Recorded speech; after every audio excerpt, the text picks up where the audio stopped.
Bienvenue sur EventCheck, le rendez-vous des commerciaux événementiels. Ici, on part à la rencontre de personnalités de notre secteur qui nous racontent leur parcours, mais surtout leur savoir-faire et leur vision. Je vous propose, grâce à notre conversation, de booster vos connaissances et inspirations sur notre métier aux 1001 facettes. Si vous vous reconnaissez dans cette description, que vous débutiez ou que vous soyez confirmé, je vous invite à vous abonner car ce podcast va devenir votre meilleur allié.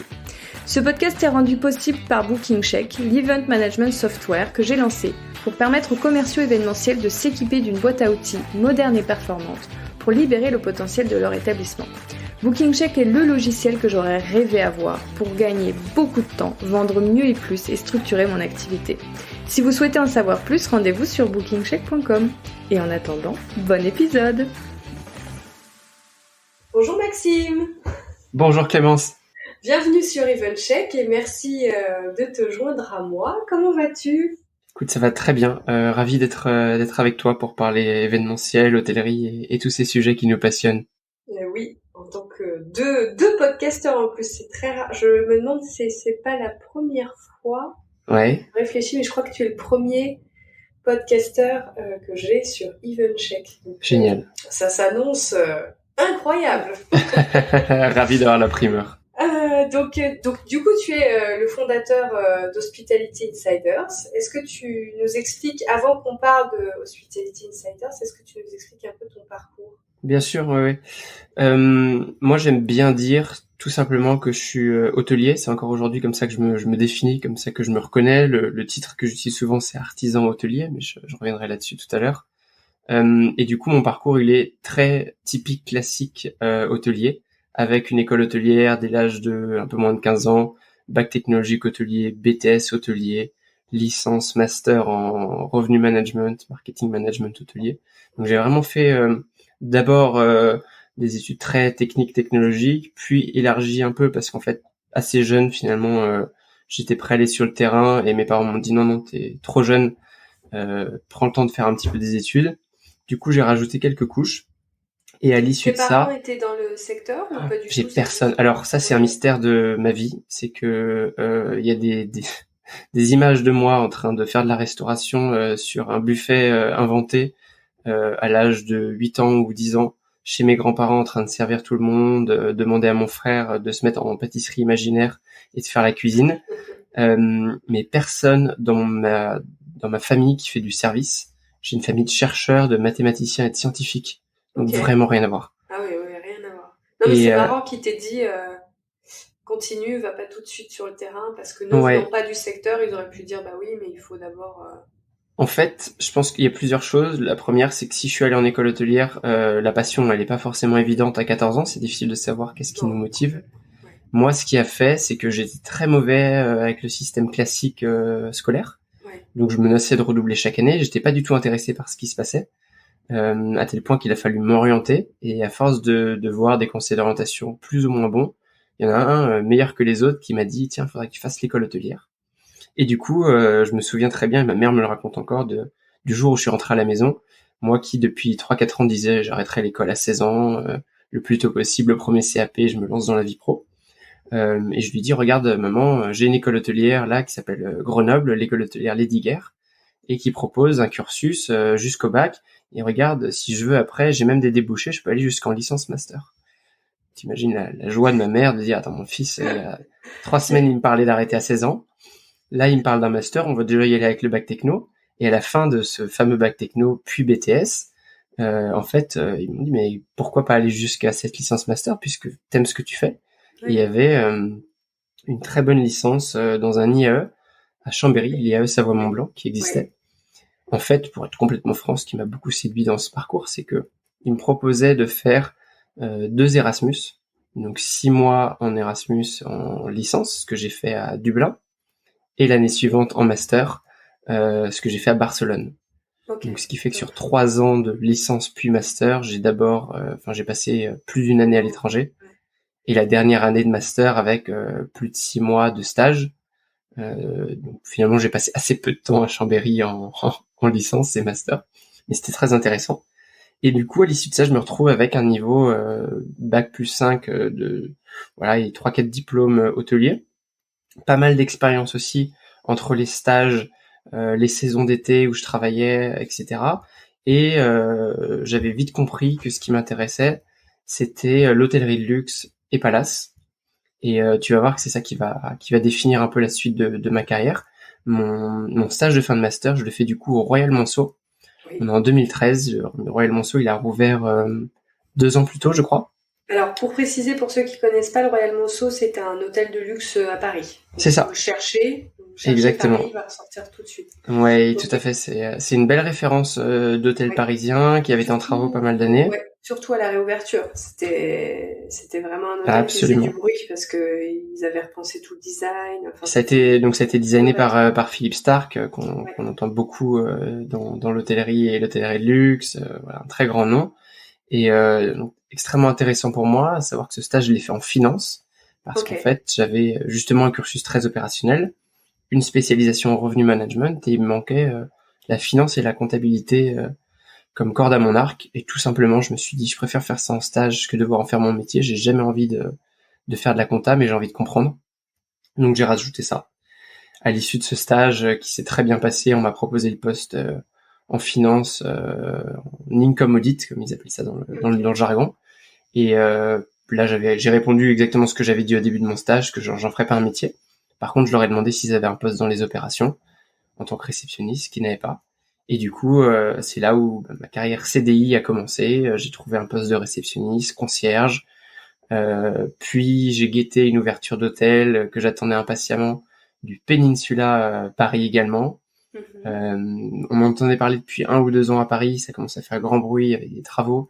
Ouais. Et facteur chance, le bon timing, le Peninsula va pour ouvrir en 2014. Je postule dès le début de l'année en candidature spontanée, avec un niveau, peut-être que j'aurais pu prétendre déjà à un poste de superviseur, mais je voulais tellement être sûr de rentrer que je postule en tant que réceptionniste, donc vraiment le plus bas niveau.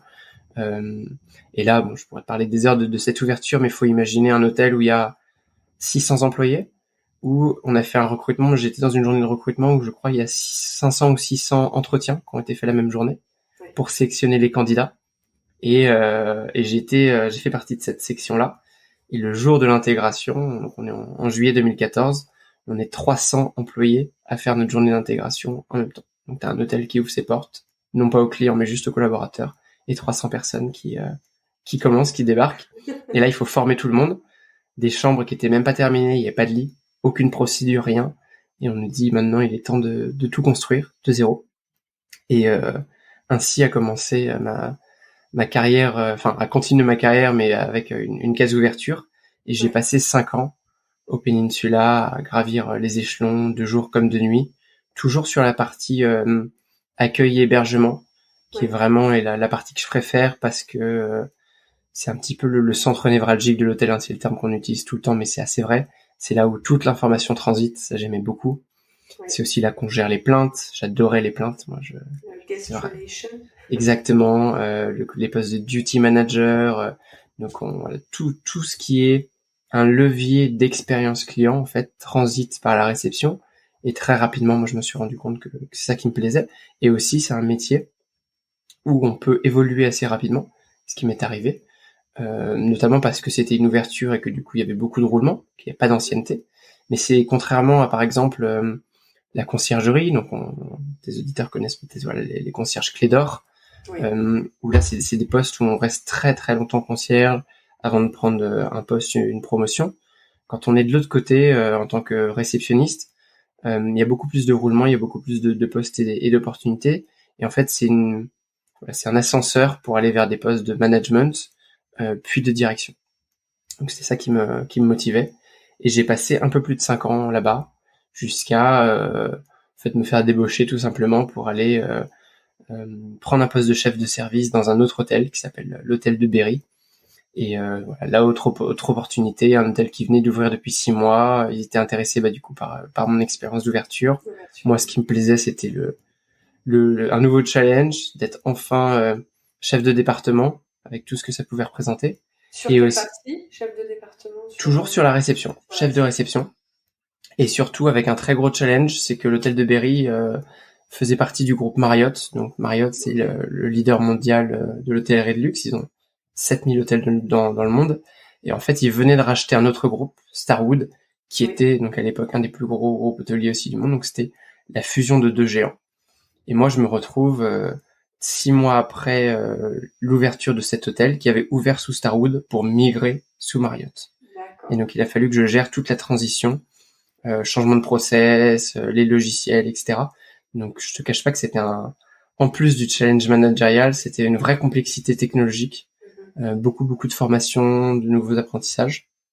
Et moi, ça m'a énormément plu parce que je pense qu'on comprend à travers un petit peu ce que je raconte là, mais ce qui me plaît, c'est de sortir de ma zone de confort, d'aller chercher le maximum de challenge parce que je pense que c'est là qu'on apprend le plus vite, le plus fort. Et voilà, j'ai pu faire ça pendant 1 an et demi, 2 ans. Et ensuite, et ça fera la transition avec Hospitality Insiders, le confinement a sonné. Donc on est le 19 mars 2020 et là, l'hôtel de Berry ferme, on cadenasse les portes de l'hôtel, ce qui devrait jamais arriver dans un hôtel. C'est quand même un des rares lieux ouverts 24 heures sur 24. Et je me retrouve confiné chez moi, bien au calme, avec rien à faire. Et ça m'était pas arrivé depuis presque une dizaine d'années. Jamais. En fait, jamais. J'allais dire depuis que tu avais commencé à aller hôtelier, a priori. Ouais, complètement. J'ai jamais été à l'arrêt. Dès que j'avais du temps libre, j'en profitais pour travailler, prendre une expérience professionnelle ou apprendre quelque chose, me former. Et là, du coup, j'ai cette opportunité de ne rien faire.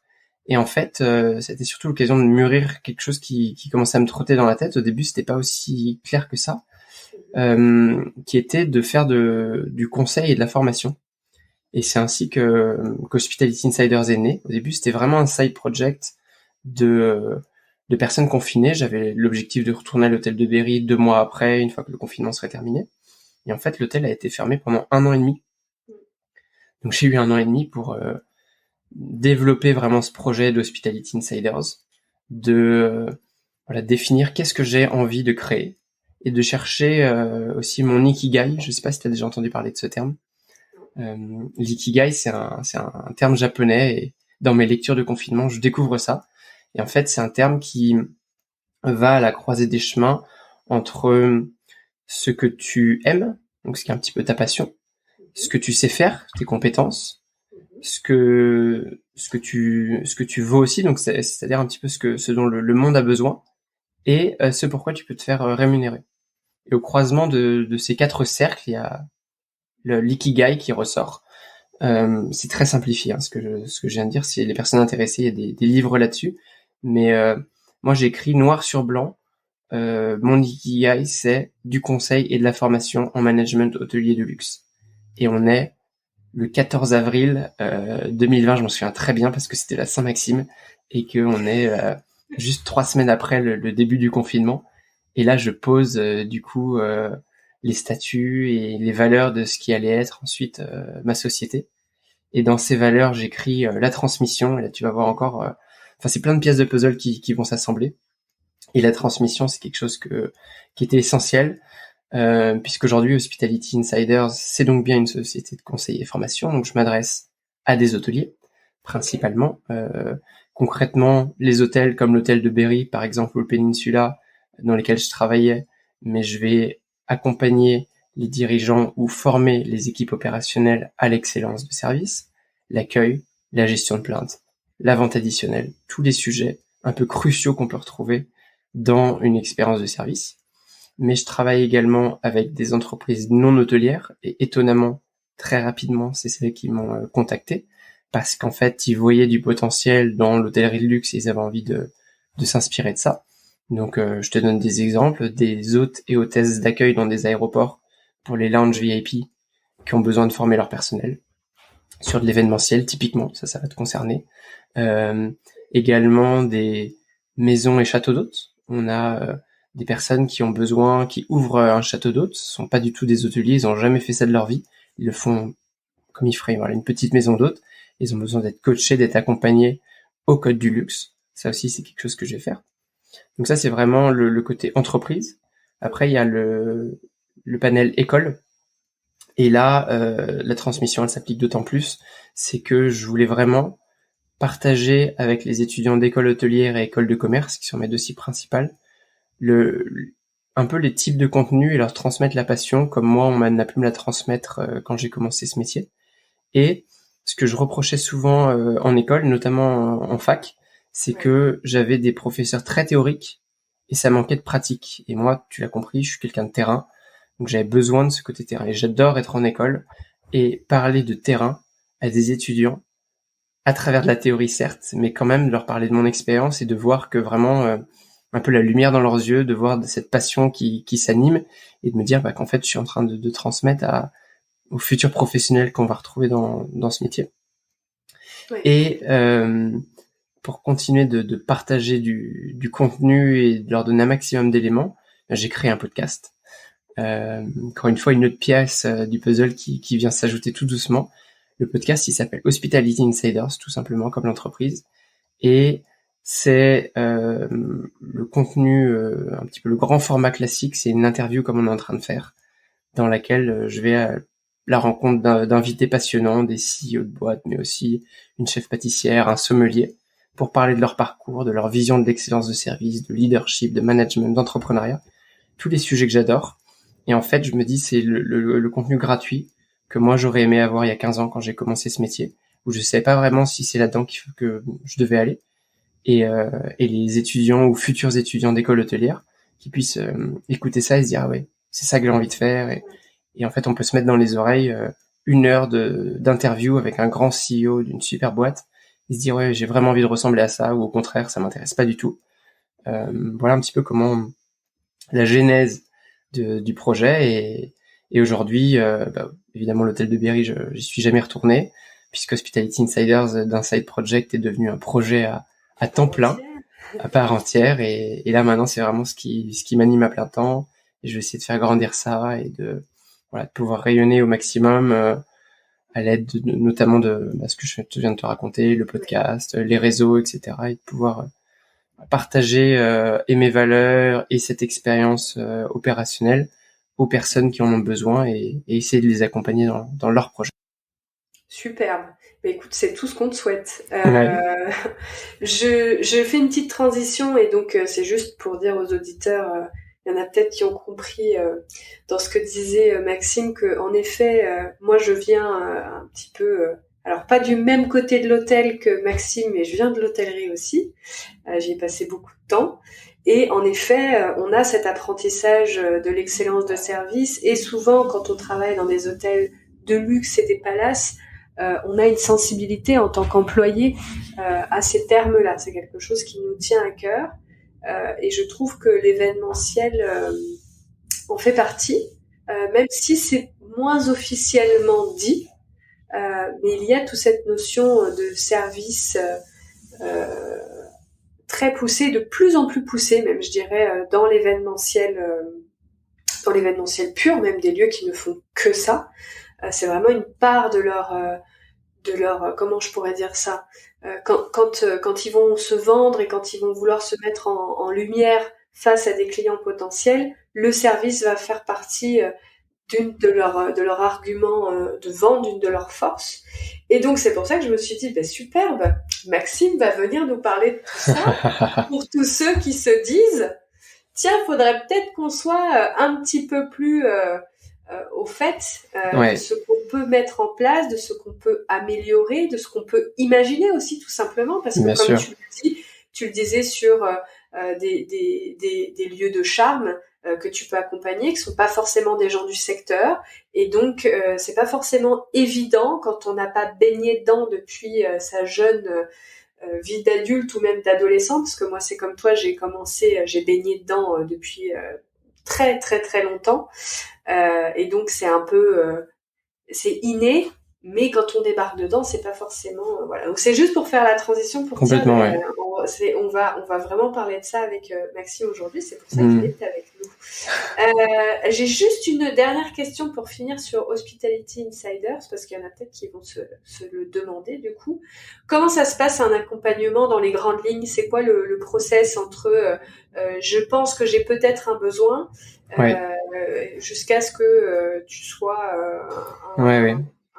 ça va beaucoup dépendre du besoin, mais dans tous les cas, ça se passera par une phase de découverte où on va faire un échange sur justement qui est le client, quelles sont les problématiques à partir de ça, et ensuite quels sont les besoins potentiels. Parfois, je te parlais tout à l'heure des deux propriétaires d'un château d'hôtes.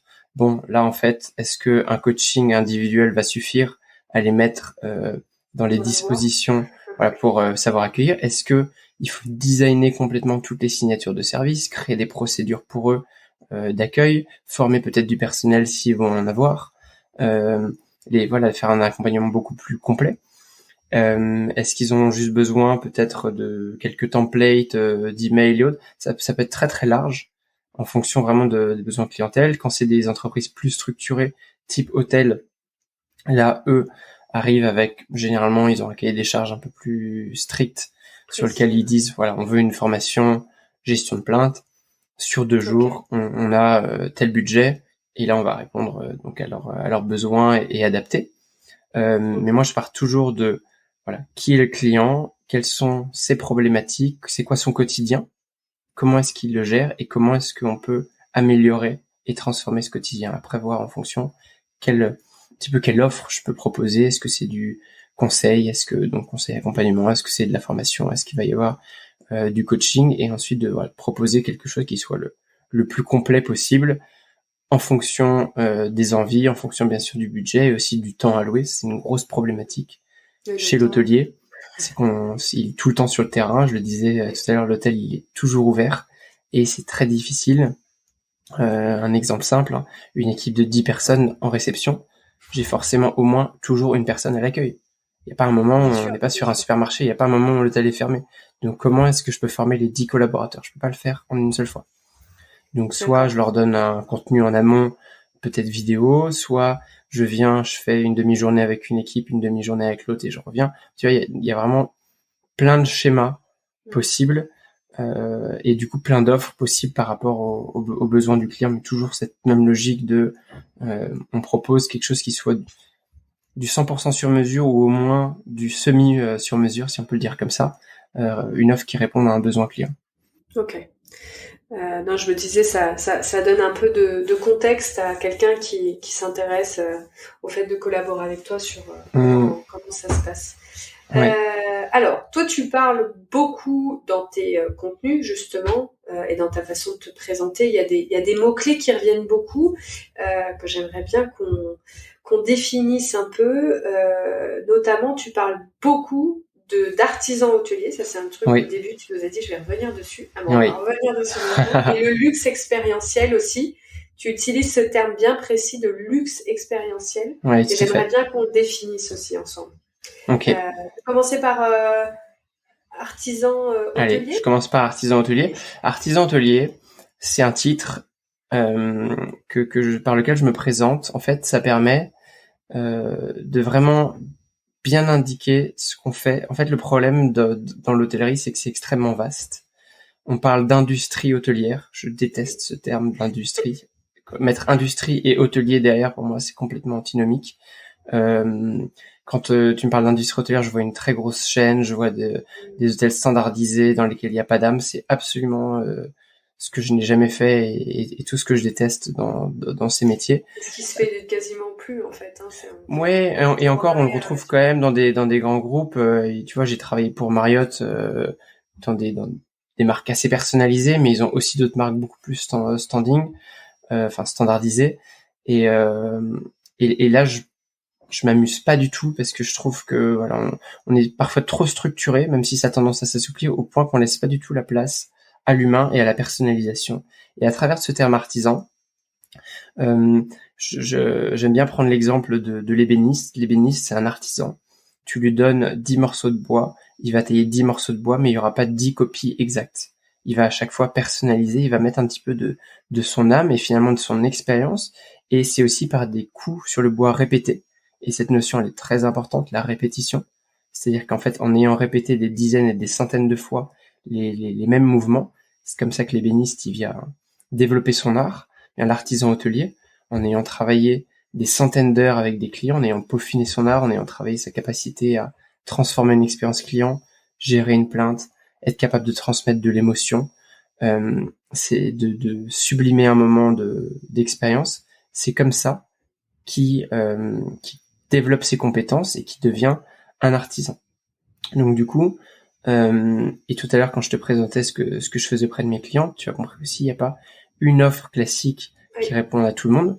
On est plutôt sur un package qu'on vient personnaliser aux besoins, puisqu'il y a autant d'offres qu'il va y avoir de clients différents. Et l'artisan, c'est aussi quelqu'un qui sait proposer quelque chose complètement adapté. Bien sûr, il peut avoir une grille tarifaire, bien sûr, il peut avoir des packages et des offres classiques, mais derrière, il va adapter en fonction des besoins, des critères à respecter.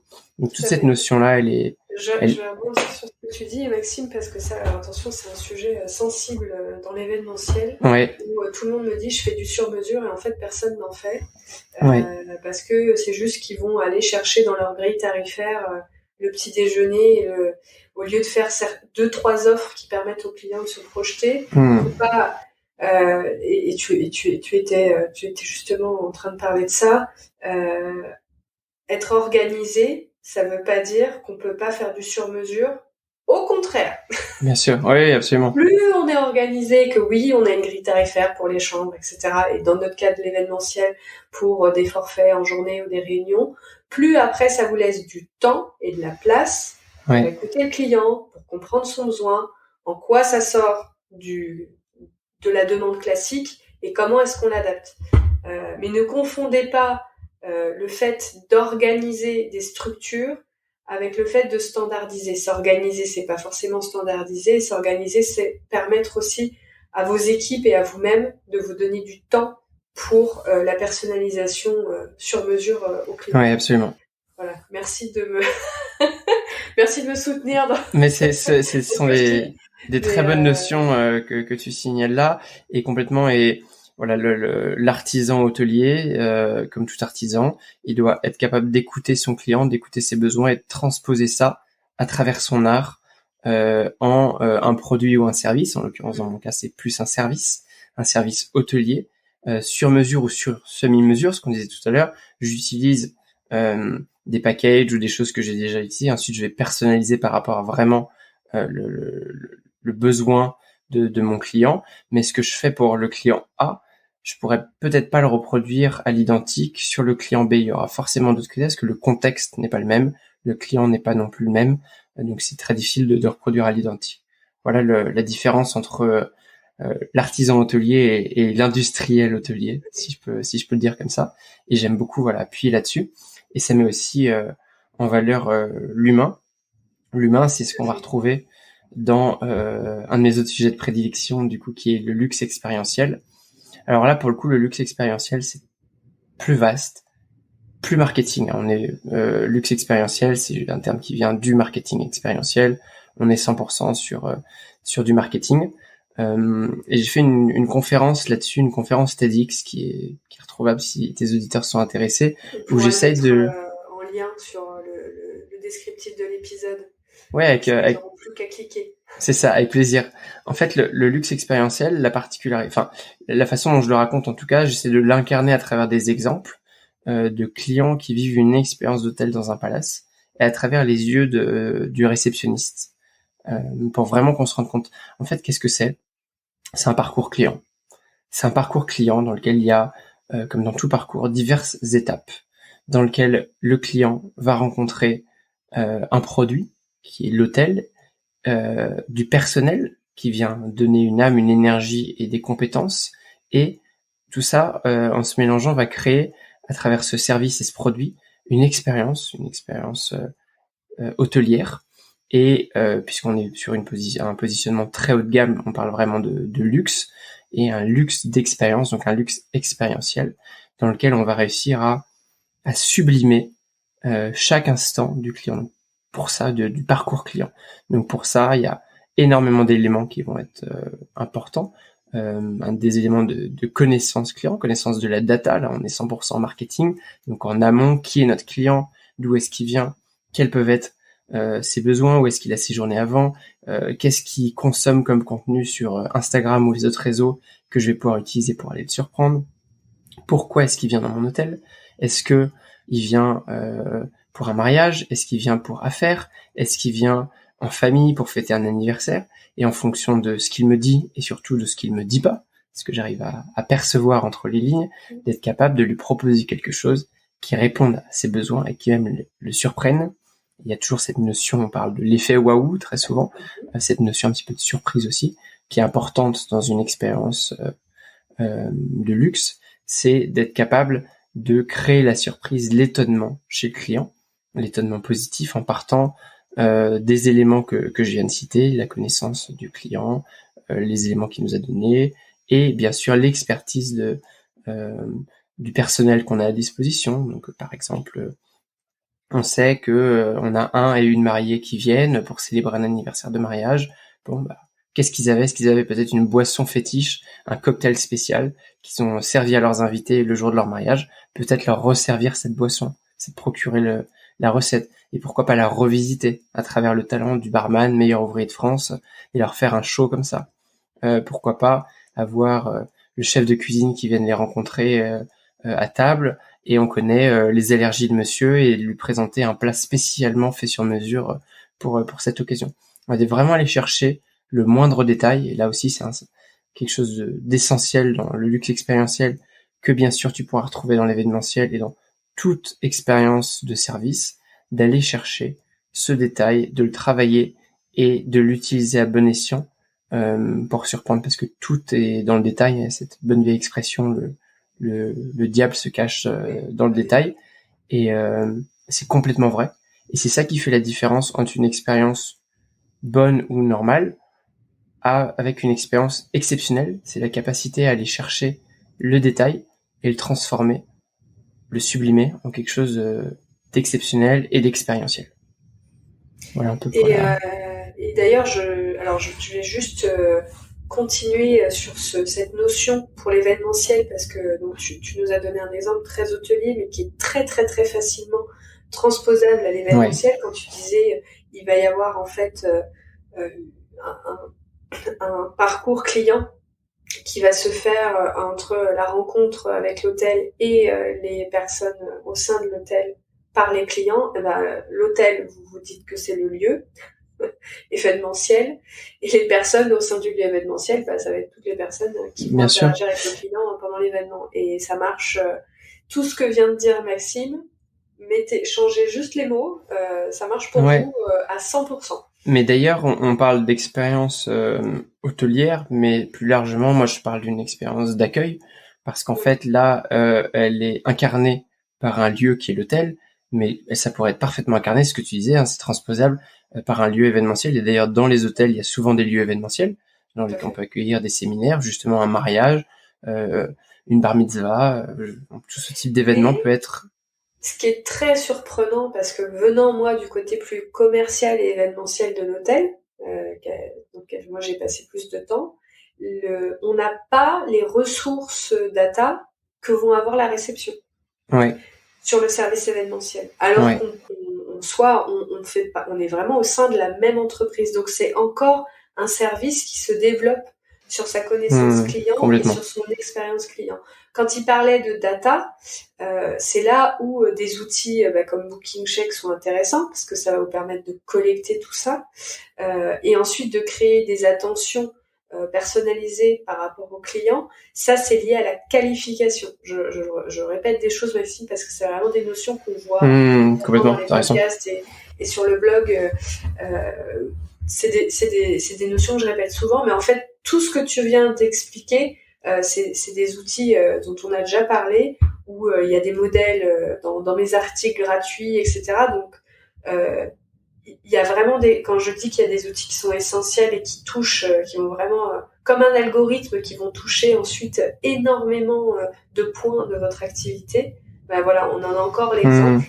Pour pouvoir avoir une connaissance pointue de son client et imaginer comment lui faire l'effet waouh, eh bien, il y a des outils indispensables comme collecter de la donnée. Bien sûr. Pour collecter de la donnée, la récupérer déjà en qualifiant son client. Et donc, passer du temps à discuter avec ce client, parce que comment est-ce que le réceptionniste sait qu'au mariage de Paul et Mélanie, il y avait des Bellinis, C'est parce qu'il est un petit peu discuté a priori.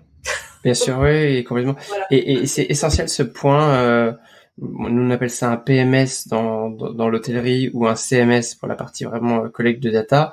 Maintenant, c'est de plus en plus des bases de données qui sont croisées. Je te rejoins complètement. Il faut que ces bases de données Nous, elles soient aussi d'ailleurs, partagées avec. on est un VMS. Ouais. C'est notre définition la plus pure.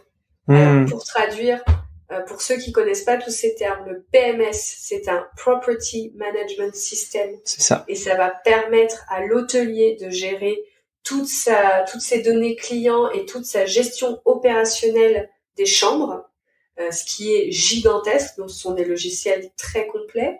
Le CMS que vous connaissez plus souvent aussi sous le nom de CRM, c'est vraiment lié à la donnée client et à la gestion de cette relation client. C'est le Customer Management System. Et ensuite, nous, on est un Venue Management System. Donc, venue, ça veut simplement dire en anglais le lieu événementiel, le lieu de réception. Donc, dans un hôtel, ça se traduit par les espaces de réception, mais dans un centre de conférence, c'est tous les salons et les auditoriums, etc. Enfin, en fonction du lieu, ça change. Après, c'est décliné par activité, mais c'est le même principe. C'est exactement pareil. Ouais, complètement. Et voilà, je pense que en tout cas la data c'est un élément essentiel de l'expérience. En fait, bon, à la limite, on pourrait faire sur un coup de génie ou avec du personnel particulièrement talentueux une bonne expérience pour un client une fois, mais un client qui revient, ce qu'on lui a déjà fait une fois, il considère que c'est un acquis. Il faut qu'on monte plus haut. Si on n'est pas capable d'avoir collecté les infos de qu'est-ce qu'on a fait la dernière fois et de capitaliser là-dessus pour faire quelque chose d'encore mieux, le client va revenir la deuxième fois et se dire attendez, c'était mieux la première, pourquoi est-ce que je continue de t'en habituer, je mets mon argent dans cet établissement et en fait on m'oublie et on se concentre que sur les nouveaux clients, donc je pars ailleurs. Et c'est là où c'est essentiel d'être capable de collecter, d'avoir, tu parlais du réceptionniste tout à l'heure, qui mette la bonne information au bon endroit, mais on parle de réceptionniste, mais pourquoi pas la femme de chambre, la gouvernante, madame dort à gauche du lit, monsieur dort à droite. Quand on fait la chambre, peut-être on va mettre une amenity, donc un produit d'accueil, un parfum, le parfum de madame, on va pas le mettre du même côté sur la même table de chevet que le parfum de monsieur parce qu'on sait de quel côté il dort, etc. Quand on va préparer les chaussons au moment de ce qu'on appelle le turn down service, donc le service de la couverture, on va mettre la bonne taille de chaussons et de peignoir du bon côté du lit.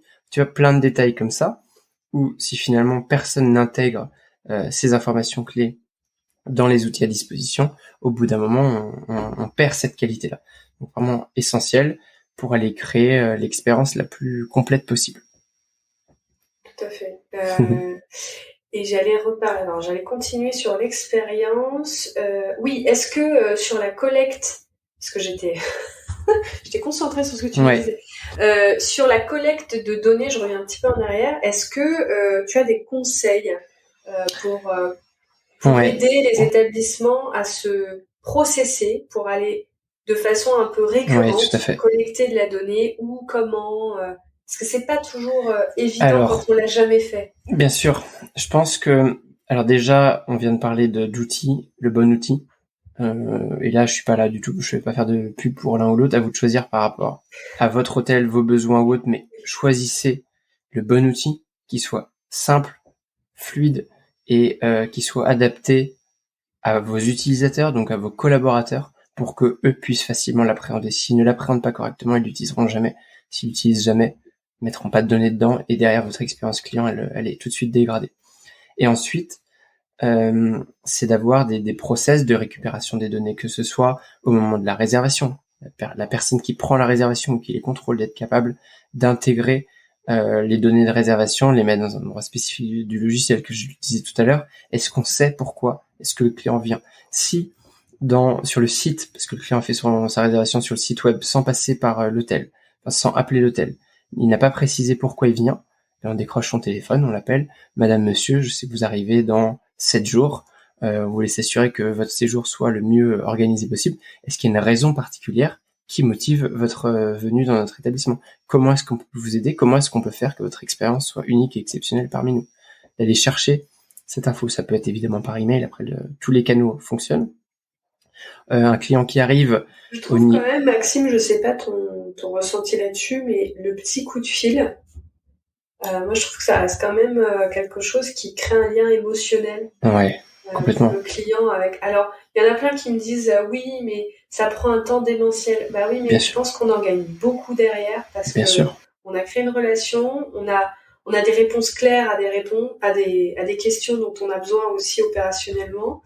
Et je trouve que ça peut être un premier effet waouh. Complètement. Qui est Et pas pensé comme ça, après, mais malgré tout. je mettrais il y a différents échelons, on va dire, sur le parcours client phase réservation, collecter les informations liées à la réservation et à l'arrivée. Ce serait l'étape, et ensuite on met le curseur d'excellence au niveau qu'on souhaite. Le niveau ultime, on va dire, ce serait l'appel client, où on collecte les informations dans une personne dédiée à ça. Évidemment, ça prend du temps d'avoir un responsable des réservations ou un responsable relation client qui appelle les personnes pour personnaliser, mais ça peut être déjà intégré dans le système de réservation, ça peut être fait par email. Encore une fois, il y a des logiciels, donc des CMS qui font ça très bien, qui envoient un rappel 7 jours avant l'arrivée et à l'hôtel et au client en disant attention, vous arrivez dans 7 jours, quelles sont les informations cruciales. Je parlais de la raison, mais il y a aussi une information toute bête qu'on oublie très souvent qui est le fameux ETA. Donc ETA, c'est Estimated Time of Arrival, qui concrètement veut dire l'heure d'arrivée. Un client dans un hôtel qui arrive à 15 heures ou qui arrive à 10 heures du matin, c'est pas du tout la même problématique pour l'hôtelier. 10 heures du matin, si la chambre elle est encore occupée par le client précédent, l'expérience d'arrivée, elle peut rapidement être catastrophique quand le client il a voyagé pendant 8 heures, qu'il arrive de New York, qu'il est jet lag et qu'il débarque dans l'hôtel, qu'il a payé sa chambre 1500 €. Certes, l'heure de check-in est à 15 heures, mais on lui a pas demandé son heure d'arrivée. Et là, il est à 10 heures devant nous, l'hôtel est complet, on n'a rien à lui proposer. Waouh. Et là, justement, c'est pas waouh comme effet, c'est plutôt anti-waouh. Donc, ça, ce serait vraiment mon premier conseil. Je pense qu'on peut l'appliquer à chaque étape. C'est voilà, à chaque étape du parcours client, comment je peux récupérer les informations utiles qui vont me permettre de transformer ensuite l'expérience. Utiliser le logiciel pour les mettre au bon endroit et d'avoir peut-être des personnes responsables quand la structure le permet pour contrôler la data, comment est-ce qu'elle est structurée et former les équipes aussi à comment est-ce qu'on écrit. Pas besoin, ça c'est vraiment très pratico-pratique, mais je l'ai vu dans des endroits, j'ai pas besoin que dans le logiciel on me mette une copie de 3 échanges d'emails ou 10 échanges d'emails. J'ai juste besoin qu'on dise Madame aime le café, Monsieur préfère le thé. On se fiche complètement de ça a été écrit le 18 avril à 8 heures et Monsieur répond non. On veut aller à l'essentiel. Il y a des codes comme ça. Après, attention aussi, petite notion RGPD à tout ce qu'on écrit. On peut pas tout mettre dans un logiciel. Ce sont des données qui, si elles sont demandées par le client, elles peuvent être collectées et récupérées par le client. Il peut demander qu'est-ce que l'hôtelier collecte sur lui. C'est normal, encore une fois, c'est la protection des données. Donc ne vous amusez pas à mettre dessus Madame est casse-pied. Avant son premier café du matin, elle est insupportable. Non. Ouais. Par contre, s'assurer que le café de Madame soit servi à 8 heures pile. On comprend. Et après, quand vous êtes hôtelier, que vous travaillez dans une structure, on est capable de lire entre les lignes. Autre point essentiel, on sait que Monsieur est très malade, qu'il est atteint d'un cancer dernière phase. On peut pas mettre une maladie. Ça, c'est un dossier médical. Il n'est pas question de mettre ça dans un dossier client. Par contre, on peut mettre que il a besoin, il a une visite d'une infirmière tous les jours à 18 heures. On comprend qu'il y a un problème médical derrière, mais en l'occurrence, c'est pas dans le logiciel et on partage pas encore une fois son dossier médical. Même si on a l'autorisation du client, ça c'est pas quelque chose qu'on peut faire. Donc il y a beaucoup de points sur lesquels on peut travailler, sur lesquels on peut penser. Et j'ai envie de dire, chaque établissement peut créer son propre process. Il n'y a pas, je pense, de système parfait qui va lui correspondre par rapport au logiciel qu'il utilise, par rapport aux personnes et au nombre de personnes, nombre d'employés qui travaillent dans ces équipes et l'utilisation qu'ils ont des softwares à disposition aussi.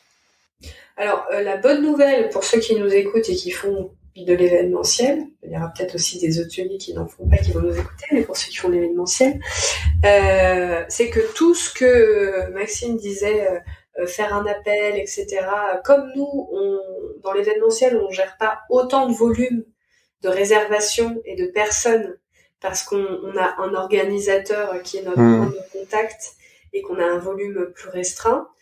Tout ce que Maxime dit, ça c'est le top de faire ça, nous on le fait quasiment déjà toujours. Ouais. Je vois pas trop comment on peut finaliser un événement sans avoir appelé le client une seule fois. Sauf sur un truc d'une simplicité extrême, avec une pause café, une réunion, et encore.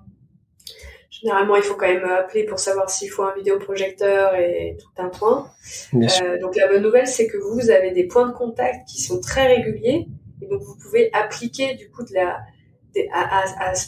en fonction des moments de la procédure avec le client, entre on va dire sa demande et son arrivée, au fil de ces points de contact, on peut aller collecter des informations différentes. L'important, c'est de les sauvegarder, ça, qu'on soit sur un client individuel ou sur du groupe ou de la privatisation, ça va pas se faire tout seul, il va falloir le noter quelque part. Et tu vois, dans ce que tu disais là, et si je prends ton exemple et que je pousse ce curseur de qualité au maximum, on parlait d'appel client et de personnalisation, il y a aussi le fait, et c'est encore beaucoup plus applicable dans l'événementiel, où comme tu disais, il y a moins de volume, d'avoir un point de contact référent. Ça fait la différence d'un point de vue expérience client. Parce que si je suis client, que j'arrive dans l'hôtel et que j'ai une personne qui m'appelle, enfin, au moment de la réservation, une personne qui m'appelle à J-7, une personne à J-3, déjà c'est beaucoup trop d'appels, une autre personne qui m'accueille, etc. Bien sûr, on sait qu'on va être rencontré par différentes personnes, mais quel plaisir quand je viens de faire ma réservation et à J-7, j'ai Clémence, responsable des relations clients, qui m'appelle, qui me dit: Monsieur, Madame Intel, on vous attend avec plaisir, je voulais revérifier les derniers détails, je serai là personnellement pour vous accueillir le jour J à 15h30. Je vais m'assurer avec les restaurants de l'hôtel que tout soit coordonné pour votre dîner du premier soir, le petit déjeuner du lendemain et la surprise qu'on a organisée pour vous à midi, etc., etc. Là, on est vraiment au niveau maximum de personnalisation avec ce point de contact où on sait que j'ai quoi que ce soit. Je peux envoyer un message très rapide à Clémence qui va s'occuper de tout et qui peut tout me solutionner. Et là, le client, il est déchargé de tout stress. Oui, je suis complètement d'accord. Ça, c'est un point très important. Et c'est pareil, sans le savoir, les lieux événementiels le font assez naturellement puisqu'ils ont des petites équipes. Ouais. Donc, c'est à peu près toujours les mêmes. Mais il y a quand même certains établissements, et notamment les hôteliers, qui ont plus tendance à faire ça que les lieux événementiels. Ils vont faire une équipe qui s'occupe, on va dire, de la demande entrante du client, du cahier des charges, etc. Et une fois que le client dit « je signe », ça part sur une autre équipe. Moi, je trouve pas ça génial. Parce que on a créé... le client, il a créé un lien avec la première personne et il doit tout recommencer. Pour lui, c'est un peu fastidieux, quoi. Et quelle horreur que de devoir répéter parfois des éléments qu'on a déjà donnés 1, 2, 3 fois. Encore une fois, le temps de mon client, il est précieux. Si je veux qu'il signe avec moi, il signe pour de la qualité et pour de l'efficacité. Et il devrait pas avoir à répéter tout ça. Et encore une fois, aujourd'hui, on a des outils à disposition et on ne peut pas se permettre de perdre tout ce temps-là. Donc c'est frustrant. Alors, je reviens. Tout à l'heure, on parlait un petit peu de... tu nous disais, tous les établissements sont pas obligés d'avoir la même expérience. Oui. Comment est-ce qu'on crée une expérience à son image? Parce qu'il y a ça aussi, en fait. Il y a de dire, nous, on a tel et tel moment qu'on fait vivre au client dans sa procédure pour arriver jusqu'à chez nous. Et c'est lié aussi à ce qu'on est et notre sauce à nous. Ouais. Est-ce qu'il y a une méthodologie pour faire comprendre à un établissement qui il est, comment il devrait communiquer sur qui il est dans ses procédures? Comment ça se passe? Tu le dis dans la façon dont tu le présentes, et je dirais que ce serait l'élément numéro 1, c'est savoir qui je suis. Savoir qui je suis en tant qu'hôtel. Est-ce que je suis un hôtel de ville, de campagne? Est-ce que je fais 50 ou 200 chambres? Est-ce que je suis positionné 4 étoiles, 5 étoiles, palace? Donc, les éléments qui sont moi, est-ce que j'ai un restaurant? Est-ce que j'ai un spa? Un petit peu, qu'est-ce qui me compose? Ensuite, qui est ma cible? Qui est ma clientèle? Est-ce que je m'adresse à du business? Donc, quand je dis business, c'est-à-dire des clients, on dit corporate dans le jargon, des clients d'affaires. Est-ce que je m'adresse à du client loisir? Est-ce que dans le loisir, ce sont plutôt des couples, des familles? Est-ce qu'on est sur des groupes, des autocaristes? Donc, avoir un petit peu qui je suis, qui sont mes clients, et ensuite pouvoir dessiner l'expérience et les signatures de service qu'on a envie de créer. Donc moi j'ai envie de proposer une expérience parce que j'ai un super chef en cuisine, j'ai vraiment envie de mettre l'accent fort sur la restauration chez moi. Donc sur mon site internet c'est fort communiqué, dans mes packages de réservation, les packages intéressants ce sont tous des packages avec un dîner découverte parce que c'est ça que je veux mettre en valeur plus que la chambre seule parce que je sais que ma valeur ajoutée par rapport à mes concurrents elle est là. Ensuite d'appuyer sur ces éléments de différenciation au maximum, le personnel d'en faire la promotion, etc. Donc je me connais, je sais qui sont mes clients, de quoi est-ce qu'ils ont besoin, et je leur fais une proposition en adéquation, complètement adaptée à ce que je peux faire. Et l'hôtel B qui est voisin de l'hôtel A, il n'a pas le même chef, il n'a pas le même restaurant, il n'est pas capable de proposer exactement la même chose, et il faut que chacun puisse se différencier. Il y a autant d'hôtels qu'il y a d'offres en fait. Il y a une offre hôtelière de manière globale, mais il y a surtout autant d'offres hôtelières qu'il y a d'hôtels. Et un client, il peut avoir différentes offres hôtelières, et ce qui va le séduire dans l'un, ne va pas forcément marcher ailleurs. Et donc il faut être capable, nous, d'identifier quels sont ses besoins et comment est-ce qu'on peut y répondre. Et si mon spa il est pas de qualité, ça sert à rien que j'essaye de faire une offre bien-être incroyable alors que j'ai un spa qui est en sous-sol, il n'y a pas de lumière qui rentre et qui fait 15 mètres carrés. Et je l'ai déjà vu. Et sur mon site, un pop-up offre bien-être dès que j'arrive sur le site web. Non. Ne parlez pas du site web, du spa sur le site web. Parlez de ce qui fait votre force. Parlez de ces chambres sublimes qui ont quasiment toutes une vue sur cour et jardin. On est dans Paris intramuros, ça n'existe pas ou peu, mettez ça en avant. On parle de ce nouveau chef pâtissier et on a créé une offre Tea Time, donc une offre salon de thé tous les jours à 16 ou 17 heures. Tous les 5 étoiles ne le font pas. Essayez de vous différencier par les atouts que vous avez entre les mains, et vos clients vont apprécier ça plutôt que d'aller leur vendre des choses et ensuite de ne pas être à la hauteur. Il y a rien de pire que de ne pas respecter une promesse qu'on a faite à un client. Je vous fais la promesse du spa et en fait quand vous arrivez, mon spa il est pas de qualité et je suis obligé de vous trouver une compensation. L'expérience elle est médiocre. Allez plutôt appuyer sur quels sont vos atouts et comment est-ce que vous pouvez les utiliser à bon escient. Et en fait naturellement vous allez vous retrouver à filtrer des clients qui n'avaient pas forcément besoin de spa, mais par contre qui cherchaient une expérience de restauration puisque c'est ça que vous avez mis en avant. Donc ça a un double effet. Non seulement c'est valorisant pour vous, et en plus vous allez d'autant plus fidéliser la clientèle que vous avez ciblée puisque vous correspondez à leurs attentes. Et j'aimais bien ce que tu disais sur les collaborateurs, de mettre en avant les collaborateurs de l'établissement, et ça marche aussi parfaitement avec l'événementiel, qui a tendance à tout le temps parler de ses espaces et de ses installations, comme les hôteliers, c'est tout pareil. Ne pas nous parler de leur talent en interne. Parlez-nous de vous, parce qu'en fait, un espace qui a un canapé, des tables et des chaises et un vidéoprojecteur, je vous rassure, quasiment tout le monde en a. C'est clair. Donc, ça va bien se passer, ça c'est la base.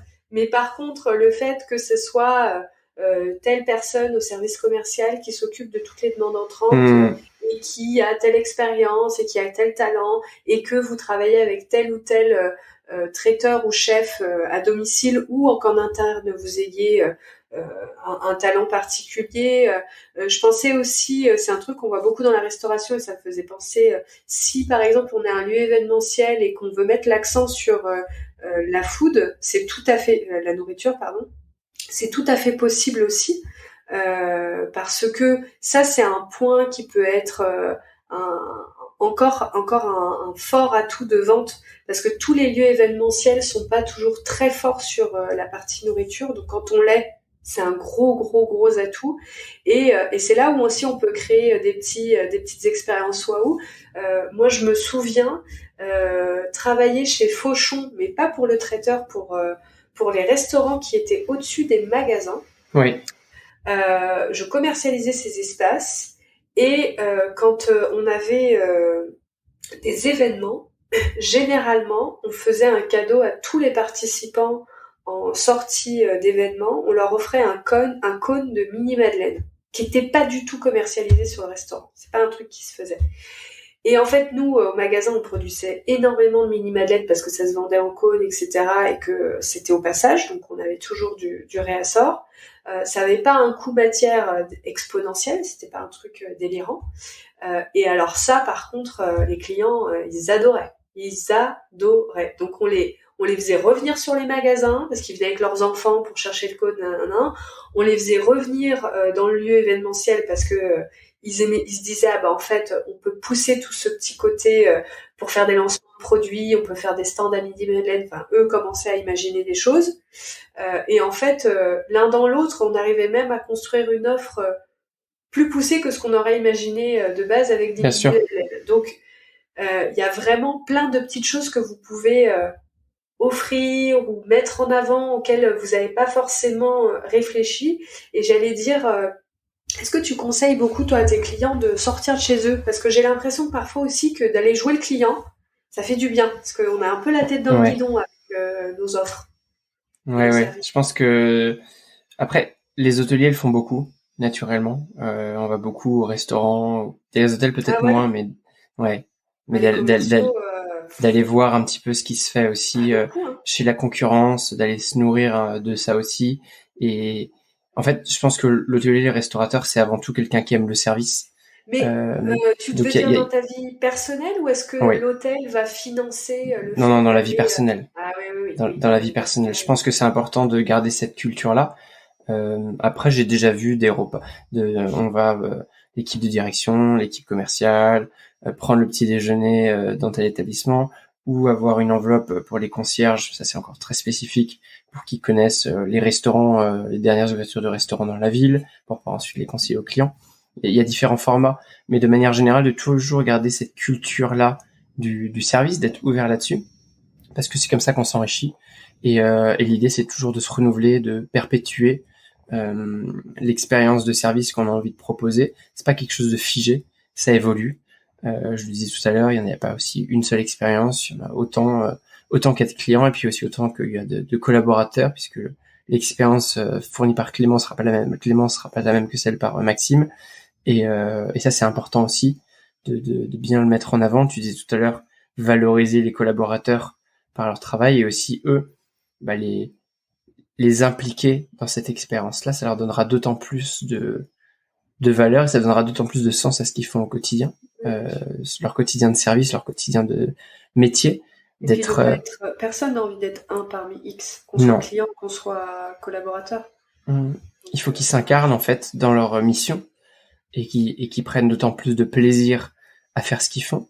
Et ça se transmettra fois 10 au client en face qui le rendra d'autant mieux, et au client, et bien, donc c'est-à-dire à lui-même puisqu'il passera un bon moment, et au collaborateur qui appréciera de faire passer une expérience incroyable, et à l'établissement hôtelier qui va démultiplier son chiffre d'affaires, puisque un client heureux, c'est un client qui dépense de l'argent dans votre hôtel et dans votre restaurant, et pas ailleurs. Et tu disais, vous n'êtes pas tombé dans l'oreille d'une sourde, tu disais oui, la notion de service, c'est une notion qui évolue. Est-ce qu'il y a des tendances, comment tu t'inspires, comment tu restes sur le qui-vive parce que c'est pas toujours pareil, je trouve que c'est pas toujours, on a la tête dans le guidon, on n'est pas toujours, oui, pour ceux qui, leur vie perso sortent beaucoup, peut-être qu'ils ont des idées ou qui voyagent beaucoup, mais voilà, moi je pense aussi à des jeunes pousses commerciales comme j'ai pu être, on a des petits salaires et on peut pas forcément faire tout ce qu'on aimerait. Tu conseillerais quoi? De dire, voilà. Il y a plein de tendances, déjà, pour répondre à cette partie-là, qui évoluent, hein, évidemment. Moi, quand j'ai commencé ma carrière, pour parler très concrètement, la barbe chez les hommes, c'est quelque chose qui n'existait pas. Moi aussi. Ah oui. Et moi-même, j'étais un fervent défenseur du rasage à blanc quotidien. Non, dans un hôtel de luxe, il n'est pas question d'avoir un poil qui dépasse, tout doit être au carré, on doit tous avoir le même uniforme, avec un badge, tous se ressembler, et parfois même pas de badge, juste pour être tous des copies. Plus ça va, et maintenant même dans les palaces, on retrouve ça. une barbe, une coiffure un peu plus excentrique, parfois un tatouage légèrement apparent, parfois un piercing. Donc on devient, encore une fois, les collaborateurs s'incarnent plus dans qui ils sont. On essaie moins de s'effacer derrière la structure, mais plus de s'incarner en tant que personne. Et on se rend compte qu'en fait, il y a notamment beaucoup de marques lifestyle qui ont beaucoup mis ça en avant. On s'incarne par le personnel qui travaille dans l'établissement, qui vient donner son âme à l'hôtel, et non pas juste par les murs, la structure et un service lissé, polissé. Donc ça, c'est vraiment une tendance qui est très très forte. Mettre rendre un petit peu les lettres de noblesse à l'humain. Et je suis du coup un fervent défenseur évidemment de cette partie-là. Et c'est, je pense, la tendance phare qu'on retrouve aujourd'hui un petit peu dans tous les types de structures. Et après, bien sûr, par rapport au niveau d'hôtel, le positionnement, il y a des tendances. Déjà sur les tailles d'hôtel, on voit que les tailles d'hôtel sont plutôt plus petites maintenant. On va sur ce qu'on appelle un peu des boutiques hôtels, on est plutôt sur du 100 chambres maximum. Avant, on faisait beaucoup plus de gros porteurs. Il y a aussi des notions de rentabilité, il n'y a pas que de la tendance. On essaie d'aller maximiser la rentabilité sur des plus petites structures. Donc, voilà, il y a plein de sujets, plein de choses, ça continue d'évoluer. Et le conseil peut-être que je donnerais à des personnes qui travaillent dans le service, c'est vraiment de se nourrir de ça. Mais il y a plein de façons de se nourrir. On peut évidemment aller dans les restaurants, dans les hôtels. On n'est pas obligé de payer 1 000 € une nuitée d'un hôtel de luxe. On peut juste aller boire un verre. Un cocktail qui vous coûtera certainement le cocktail le plus cher que vous avez jamais payé. Mais finalement, est-ce que 25 € dans un cocktail pour passer 1 heure ou 1 heure et demie exceptionnelle dans un cadre sublime et en plus découvrir les lieux et le type de service, est-ce que c'est pas un investissement qui vaut le coup? Moi, il me semble que c'est pas non plus exorbitant. Et ensuite, rester toujours connecté à l'actualité de nos métiers.